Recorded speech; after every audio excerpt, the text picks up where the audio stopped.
ओम शांति। ओम शांति। ओम शांति। 8/1/25 प्रातः मुरली। ओम शांति। बाप दादा मधुबन। मीठे बच्चे, बाप की श्रीमत तुम्हें 21 पीढ़ी का सुख दे देती है। इतनी न्यारी मत बाप के सिवाय कोई दे नहीं सकता। तुम श्रीमत पर चलते रहो। प्रश्न है, अपने आप को राज तिलक देने का सहज पुरुषार्थ क्या है? उत्तर है, नंबर 1, अपने आप को राज तिलक देने के लिए बाप की जो शिक्षाएं मिलती हैं उन पर अच्छी रीति चलो।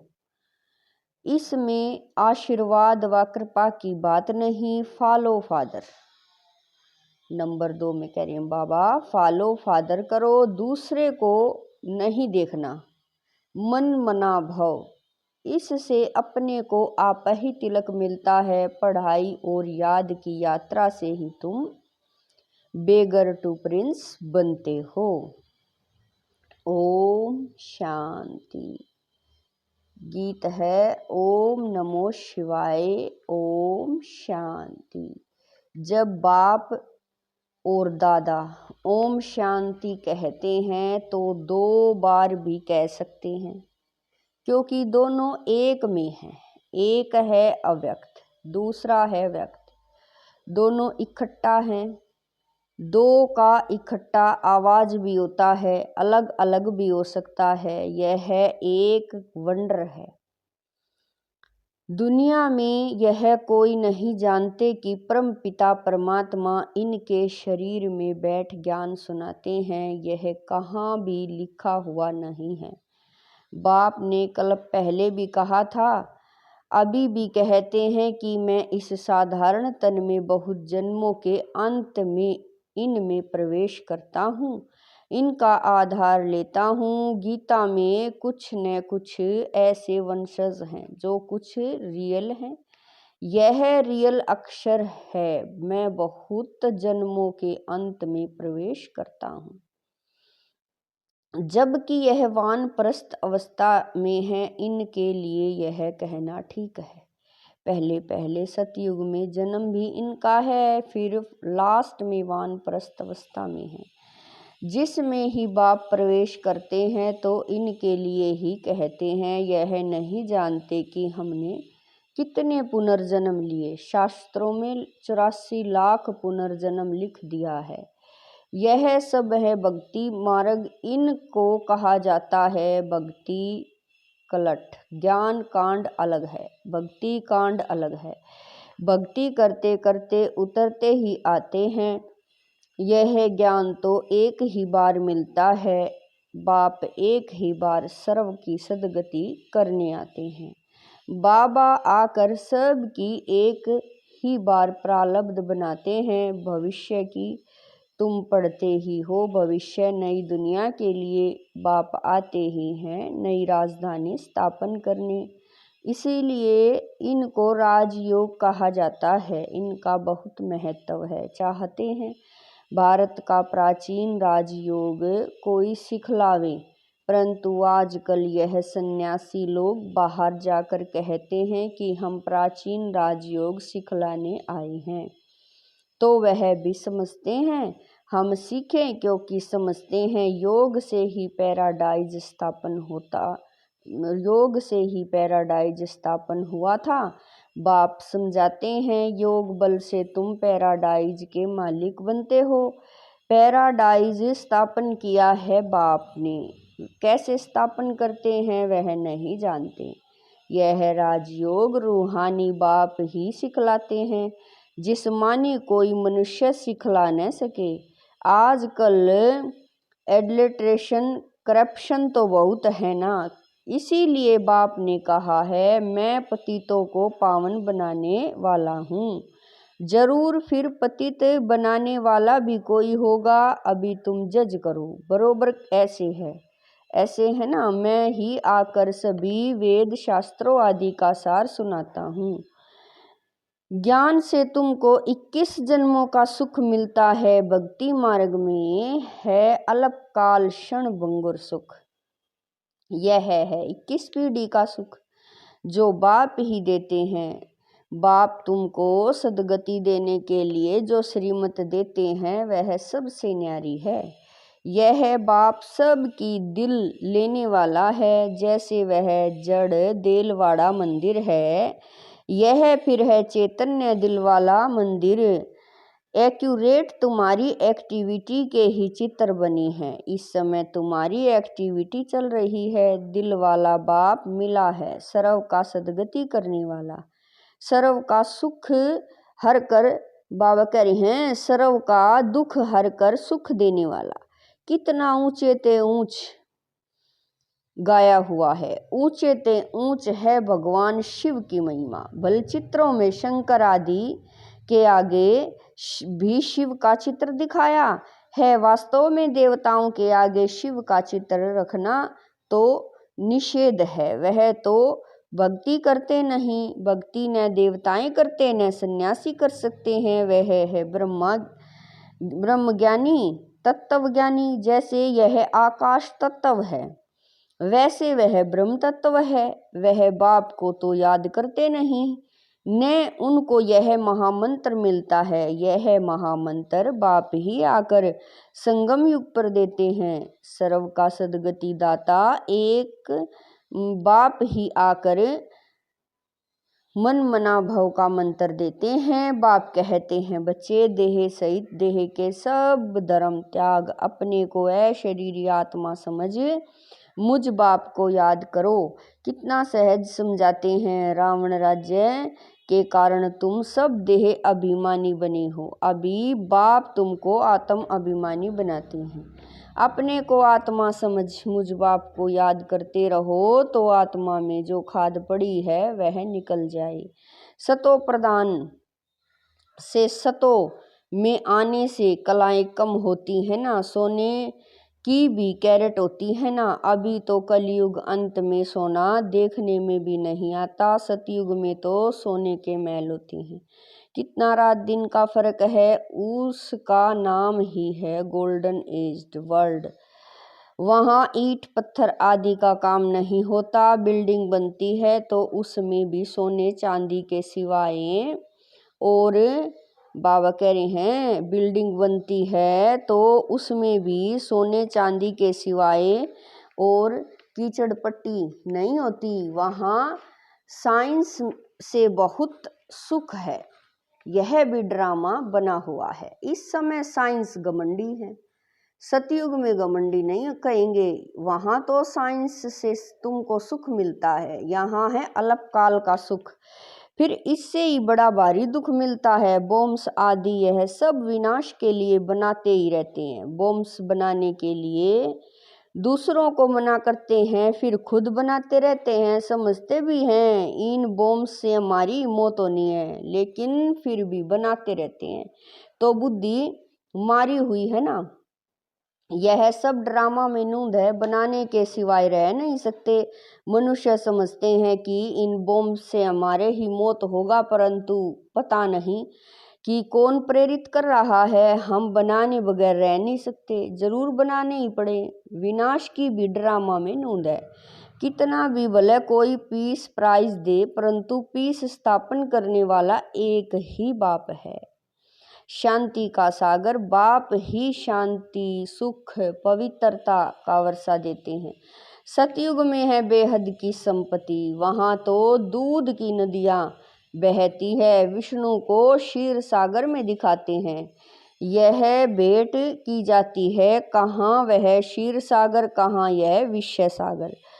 भक्ति मार्ग में फिर तालाब आदि बनाकर उसमें पत्थर पर विष्णु को सुला देते हैं। भक्ति में कितना खर्चा करते हैं, कितना waste of time waste of money करते हैं। देवियों की मूर्तियाँ कितना खर्चा कर बनाते हैं, फिर समुंदर में डाल देते हैं तो पैसे वेस्ट हुए ना। यह है गुड़ियाओं की पूजा। कोई के भी ऑक्यूपेशन का किसी को पता नहीं है। अभी तुम किसके भी मंदिर में जाओ तो तुम हर एक का ऑक्यूपेशन जानते हो। बच्चों को मना नहीं है, कहाँ भी जाने कि आगे तो बेसमझ बनकर जाते थे, अभी सेंसेबल बनकर जाते हो। तुम कहेंगे हम इनके 84 जन्मों को जानते हैं। भारतवासियों को तो श्री कृष्ण के जन्म का भी पता नहीं है। तुम्हारी बुद्धि में यह सारी नॉलेज है। नॉलेज सोर्स ऑफ इनकम है। वेद शास्त्र आदि में कोई एम ऑब्जेक्ट नहीं है। स्कूल में हमेशा एम ऑब्जेक्ट होती है। इस पढ़ाई से ही तुम कितने साहूकार बनते हो। ज्ञान से होती है सदगति। इस नॉलेज से तुम संपत्तिवान बनते हो। तुम कोई भी मंदिर में जाएंगे तो झट समझेंगे यह किसका यादगार है। जैसे देलवाड़ा मंदिर है वह है जड़, यह है चैतन्य। हूबहू जैसे यहाँ झाड़ में दिखाया है वैसा मंदिर बना हुआ है। नीचे तपस्या में बैठे हैं, ऊपर छत में सारा स्वर्ग है। बहुत खर्चे से बनाया हुआ है, यहाँ तो कुछ भी नहीं है।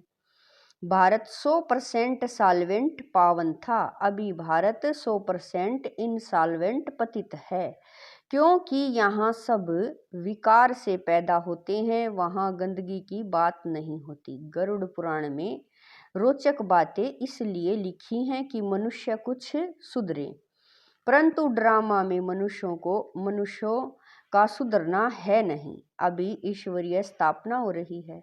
ईश्वर की बाबा कह रहे हैं ईश्वर ही स्वर्ग स्थापन करेंगे ना, उनको ही हेवनली गॉड फादर कहा जाता है। बाप ने समझाया है वह लश्कर जो लड़ते हैं वह सब कुछ करते हैं राजा रानी के लिए। यहाँ तुम माया पर जीत पाते हो अपने लिए। जितना करेंगे उतना पाएंगे।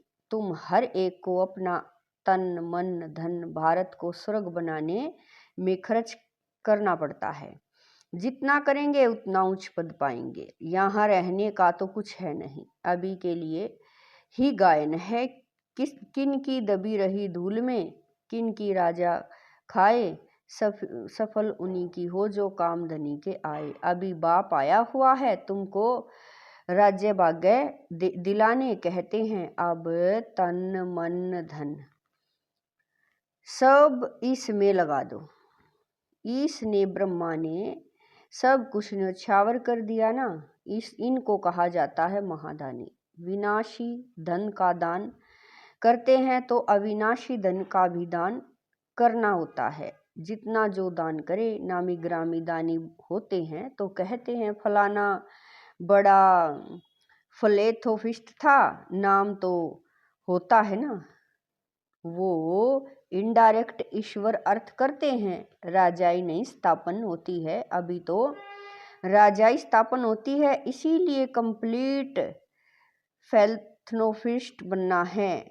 भक्ति मार्ग में गाते भी हैं हम वारी जाएंगे, इसमें खर्चा कुछ नहीं। गवर्नमेंट का कितना खर्चा होता है, यहाँ तुम जो कुछ करते हो अपने लिए, फिर चाहे 8 की माला में आओ, चाहे 108 में, चाहे 16,108 में, पास विद ऑनर बनना है। ऐसा योग कमाओ जो कर्मातीत अवस्था को पालो, फिर कोई सजा न खाओ। तुम सब हो वॉरियर्स, तुम्हारी लड़ाई है रावण से, कोई मनुष्य से नहीं। नापास होने के कारण 2 कला कम हो गई। त्रेता को 2 कला कम स्वर्ग कहेंगे। पुरुषार्थ तो करना चाहिए ना, बाप को पूरा फॉलो करने का। इसमें मन बुद्धि से सरेंडर होना होता है। बाबा यह सब कुछ आपका है। बाप कहेंगे यह सर्विस में लगाओ, मैं जो तुमको मत देता हूँ वह कार्य करो। यूनिवर्सिटी खोलो, सेंटर्स खोलो, बहुतों का कल्याण हो जाएगा। सिर्फ यह मैसेज देना है, बाप को याद करो और वर्षा लो। मैसेंजर पैगंबर तुम बच्चों को कहा जाता है। सबको यह मैसेज दो कि बाप ब्रह्मा द्वारा कहते हैं कि मुझे याद करो। तो तुम्हारे विक्रम विनाश होंगे, जीवन मुक्ति मिल जाएगी। अभी है जीवन बंधन, फिर जीवन मुक्त होंगे। बाप कहते हैं मैं भारत में ही आता हूँ। यह ड्रामा अनादि बना हुआ है, कब बना कब पूरा होगा यह प्रश्न नहीं उठ सकता। यह तो ड्रामा अनादि चलता ही रहता है। आत्मा कितनी छोटी बिंदी है, उसमें यह अविनाशी पार्ट नुंधा हुआ है। कितनी गुहा बातें हैं। स्टार मिसल छोटी बिंदी है। माताएं भी, यह बाबा कह रहे हैं, माताएं भी यहाँ मस्तक पर बिंदी देती हैं। अभी तुम बच्चे पुरुषार्थ से अपने आप को राज तिलक दे रहे हो। तुम बाप की शिक्षा पर अच्छी रीति चलेंगे तो जैसे कि तुम अपने को राज तिलक देते हो, ऐसे नहीं कि इसमें आशीर्वाद व कृपा होगी। तुम ही अपने को राज तिलक देते हो। असूल में यह राज तिलक है। फॉलो फादर करने का पुरुषार्थ करना है, दूसरों को नहीं देखना है। यह है मन मना भव, जिससे अपने को आप ही तिलक मिलता है, बाप नहीं देते हैं। यह है ही राजयोग। तुम बेगर टू प्रिंस बनते हो तो कितना अच्छा पुरुषार्थ करना चाहिए, फिर इनको भी फॉलो करना है। यह तो समझ की बात है ना। पढ़ाई से कमाई होती है, जितना जितना योग उतनी धारणा होगी। योग में ही मेहनत है, इसीलिए भारत का राजयोग गाया हुआ है। बाकी गंगा स्नान करते करते तो आयु भी चली जाए तो भी पावन बन न सके। भक्ति मार्ग में ईश्वर अर्थ गरीबों को देते हैं, यहाँ फिर खुद ईश्वर आकर गरीबों को ही विश्व की बादशाही देते हैं। गरीब निवाज है ना। भारत जो 100% सॉल्वेंट था, वह इस समय 100% इंसॉल्वेंट है। दान हमेशा गरीबों को दिया जाता है। बाप कितना ऊंच बनाते हैं, ऐसे बाप को गाली देते हैं। बाप कहते हैं ऐसे जब गलानी करते हैं तब मुझे आना पड़ता है। यह भी ड्रामा बना हुआ है। यह बाप भी है, टीचर भी है। सिख लोग कहते हैं सतगुरु अकाल, बाकी भक्ति मार्ग में गुरु तो ढेर हैं। अकाल को तख्त सिर्फ यह मिलता है। तुम बच्चों का भी तख्त यूज करते हैं।